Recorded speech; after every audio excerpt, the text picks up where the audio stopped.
The stairwell smells like bleach and old cooking oil.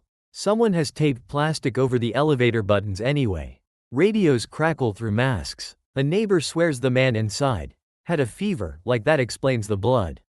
You pull on gloves that squeak, and you start drawing lines on the floor with tape. This is your life, level by level, inside a pandemic homicide task force.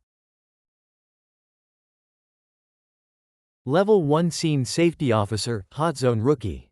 You're not here to solve it, you're here to not become it. Your first view is a cramped apartment with the windows taped and a cheap box fan whining in the corner.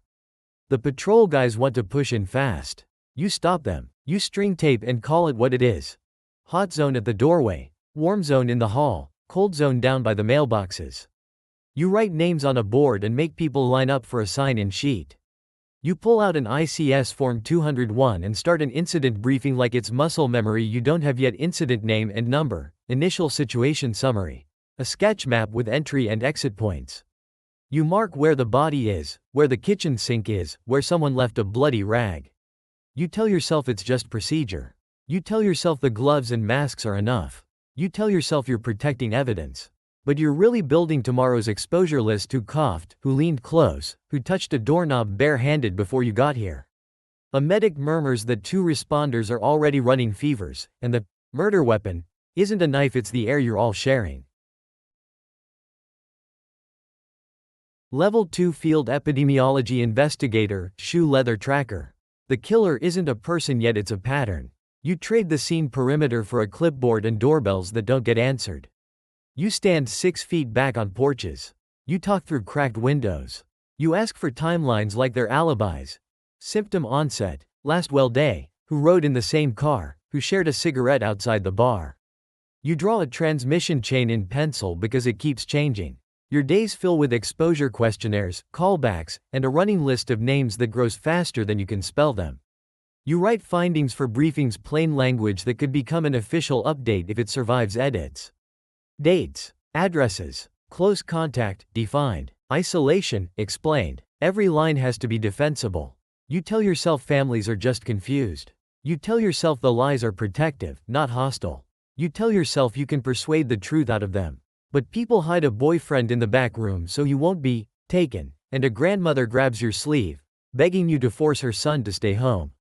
Then you see the cluster. All roads point to one municipal building that should be clean, and the security desk says last week's footage is gone.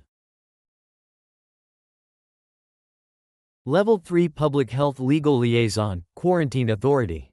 You can't arrest a virus, so you detain people. Your office is phone calls and stale coffee and a judge's number saved as after hours. You sit between a health commissioner, hospital counsel, and an impatient sheriff's lieutenant who wants something simple. Yes or no, can you make them stay inside? You draft orders with dates and addresses and the kind of language that fits on official letterhead. You cite what you have to cite. 42 U.S.C. Section 264 under the Public Health Service Act. Federal authority for quarantine and isolation, typically delegated to CDC when it crosses borders. Then you say the quieter part out loud. Most of this power lives with the state, with local health officials, with paperwork that turns into a deputy at a doorway. You tell yourself it's temporary. You tell yourself it's narrowly tailored. You tell yourself everyone will understand later. But every order has a face: someone's shift schedule, someone's custody exchange, rent due on the 1st, kids watching through blinds as a patrol car idles outside.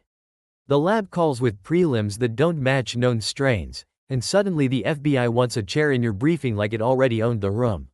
You've been counting coughs and signatures.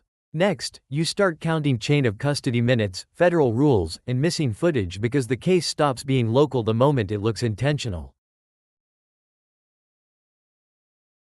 Level 4 Joint Terror and Hazmat Evidence Lead, WMD Crossover. You don't just collect proof, you keep it alive without letting it breed. The first thing you notice is the silence in the room when you lay out evidence bags. Not the usual brown paper. These are sealed, barcoded, and double-bagged with biohazard tape that leaves a pattern if anyone peels it. You set up a clean table in the cold zone and a dirty table in the warm zone. You log every handoff down to the minute. 1407 swab from the municipal security desk. 14. 11 HVAC filter segment, bagged and wiped with 10% bleach, then placed in a rigid secondary container. You photograph the missing DVR bay like it's a broken tooth. You tell yourself it's still just a homicide. You tell yourself the masks make you invisible to whatever is floating. You tell yourself chain of custody is only for court. But now the JTTF agent wants provenance, who accessed the camera room, who signed for keycards, who ordered disinfectant in bulk.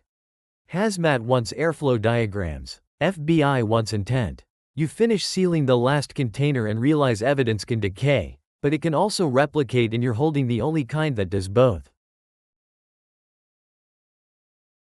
Level 5 High Containment Lab Liaison, BSL-3, BSL-4 Gatekeeper.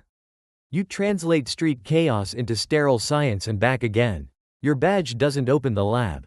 Your paperwork does. You stand at a loading dock behind a chain link fence, watching a courier in Tvec unload a hard-sided cooler with a temperature logger taped to the lid. Inside, everything is protocol. Triple packaging, absorbent material, a manifest that lists specimen IDs instead of names. You check the seals, the times, the storage conditions: 2 to 8 degrees Celsius for one set, dry ice for another, and you sign like the ink is a handcuff. The lab director won't promise results, only process. Extraction, PCR, sequencing, contamination controls, a report that says, inconclusive, more often than anyone outside can tolerate. You tell yourself science is clean. You tell yourself the lab is a fortress. You tell yourself the numbers will settle the argument. But detectives want a suspect, not a phylogenetic tree. Command wants a headline-safe briefing. The lab wants you to stop calling it a new strain until the data survives replication. When the first sequence comes back with markers that don't belong, you understand the lab isn't a sanctuary, it's a mirror that shows you what you carried in. Level 6 Unified Command Incident Commander, the Truth Broker. You run the whole machine: law, health, and fear, and you decide what becomes official reality. The EOC conference room is all fluorescent hum and dry erase ink. Name tense. Agency patches. A speakerphone that never stops blinking. You sit under a wall clock that makes every delay audible. You run the briefing like a metronome. Situation report. Objectives. Resource requests. You assign tasks with timestamps. Door-to-door canvas on the municipal building's night shift. Warrant language for cloud backups, surge testing at 2 clinics, a stand-up decon line for patrol units. You approve the press talking points and strip out anything you can't prove.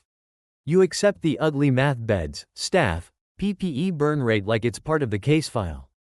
You tell yourself clarity prevents panic. You tell yourself you can hold competing truths in one room. You tell yourself you're only coordinating. But every sentence you allow becomes policy, and every sentence you cut becomes rumor. A detective slides a photo of a wiped keypad. A health officer slides a graph of a spike. Both wait for you to decide which one leads. You realize command is just custody of facts, of time, of breath, and the chain never really ends with you. Even at the top, you still smell bleach in places that aren't there. You still hear radios in your sleep, clipped and urgent, calling for clarity that doesn't exist yet. The ranks look like distance, but they're only different angles on the same room. Evidence, orders, sequences, briefings, each one a way of touching the unknown without letting it touch you back. And still, it does.